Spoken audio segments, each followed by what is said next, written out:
Excellencies, ladies and gentlemen, Namaste. It's an honor for me to represent India at this landmark, high-level international conference on glaciers preservation in the beautiful and historic city of Dushanbe. I extend my sincere appreciation to the government of the Republic of Kazakhstan for hosting this timely and important conference. Excellencies, we meet here today at a moment of urgency. Glaciers, vital reservoirs of fresh water and symbols of the planet's delicate climate balance, are retreating everywhere. Their retreat is not just a warning, but it's a harsh reality with serious consequences. Water availability, food security, biodiversity, and the well-being of billions of people are affected by the retreat of glaciers. Glaciers are among the most visible indicators of climate change, and according to the Intergovernmental Panel on Climate Change, glaciers have been losing mass worldwide since the 1990s, and this rate of loss has accelerated in the 21st century.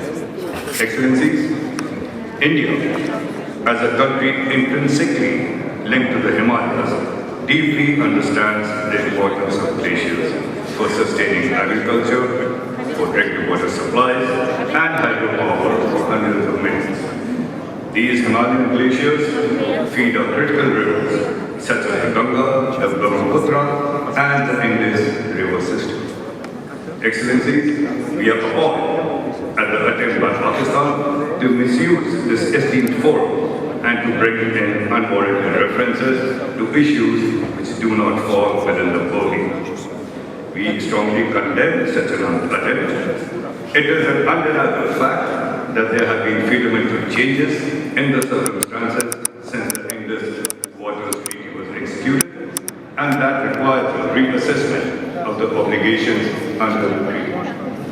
This includes technological advancements, demographic changes, climate changes, and the occurrence of persistent cross-border terrorism. The treaty, in its preamble, says that it is concluded in the spirit of goodwill and friendship. The obligation to honor the treaty in the good faith is fundamental. However, the unrelenting cross-border terrorism from Pakistan interferes with their ability to exploit the treaty as per its provisions. Pakistan, which itself is in violation of the treaty, should desist from putting the blame of the breach of the treaty on India.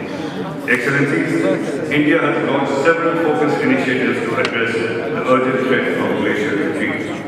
An extensive network of Indian institutions is working together to actively monitor Himalayan glaciers, helping to safeguard their future and deepen our understanding of a changing climate. Under the National Mission for Sustaining the Himalayan Ecosystem, which is a part of our National Action Plan on Climate Change, India is advancing research and enhancing conservation and disaster preparedness in the Himalayan region. Further, India has established a Center for Cryosphere and Climate Change Studies to coordinate efforts in monitoring glaciers and glacial lakes. Multiple government and scientific organizations are in glacial lake outburst flood risk mapping under a National Disaster Management Authority. Additionally, India collaborates with regional bodies like International Center for Integrated Mountain Development to enhance data sharing and disaster preparedness. These efforts are central to securing the region's water, food security in the face of climate change. We also understand that solutions for mountain regions must be context-specific, integrating indigenous knowledge with cutting-edge science and technology. Thus, traditional knowledge is an invaluable asset for sustainable and inclusive climate action, and we are committed to integrating it into our strategies and solutions. Excellencies, preservation of glaciers requires an immediate global response to the greenhouse gas emissions and the rising temperatures. Climate adaptation and mitigation actions must be rooted in differentiated responsibilities and the respective capabilities. Countries that have contributed most to the global historical cumulative greenhouse gas emissions must lead in immediate drastic and sustained emission reductions. By contrast, South Asia, home to nearly a quarter of the world's population, accounts for just 4% of cumulative carbon dioxide emissions until 2020. Yet it is amongst those regions which is most vulnerable to climate impacts. Under the leadership of Honorable Prime Minister Shri Narendra Modi ji, India has been at the forefront of supporting action-oriented steps at the national and global level in response to climate change, despite being a developing country and having made a minuscule contribution to the global historical cumulative greenhouse gas emissions. India remains firmly committed to its international climate commitments under the UNFCCC and the Paris Agreement. Our ambitious, nationally determined contribution and long-term low-carbon development strategy are a testament to our resolve to non-fossil fuel energy.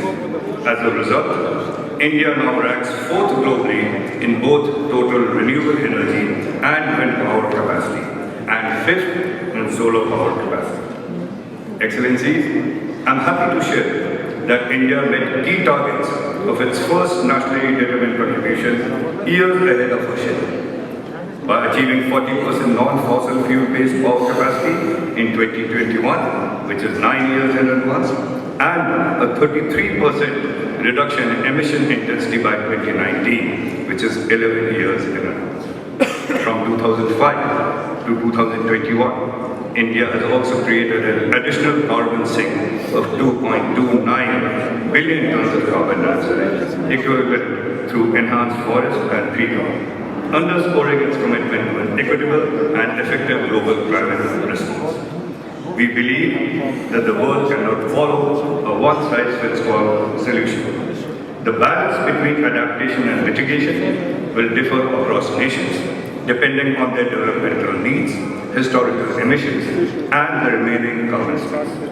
Developed and developing countries must chart distinct, determined, and context-specific pathways based on the principles of common but differentiated responsibilities and respective capabilities.